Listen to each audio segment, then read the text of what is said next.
Perezida wa Leta Zunze Ubumwe za Amerika Donald Trump yanenze bikomeye Elon Musk wahoze ari inshuti ikomeye nyuma ya gahunda y'uyu muherwe utunze za miliyari z'amadolari yo gushinga ishyaka rya politike rishya. Muhawe ikaze. Ni iyihe mpamvu mu by'ukuri yatumye uyu muherwe wa mbere ku isi Elon Musk atekereza gushinga ishyaka rye muri Amerika?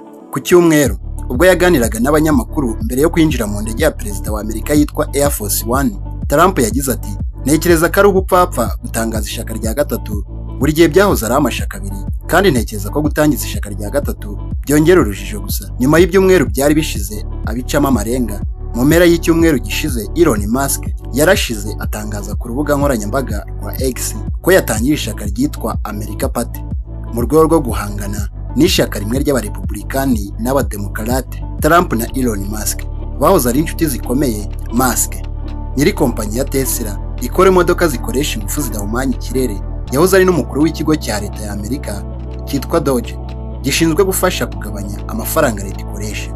Musk yakomeje kunenga gahunda za leta zo kongera umwenda wa leta ya Amerika.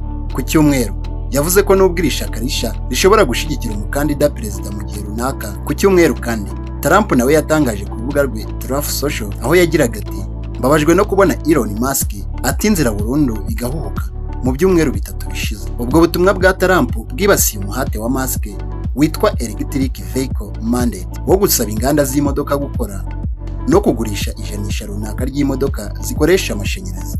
Trump yavuze ko iyo gahunda yari kuba yarahatiye buri muntu kugura imodoka ikoresha amashanyarazi mu gihe gito. Gahunda ya Perezida Trump ijyanye n'imisoro n'amafaranga leta ikoresha yashizeho umukono ku itariki ya 4 y'uku kwezi kwa Nyakanga igahinduka itegeko.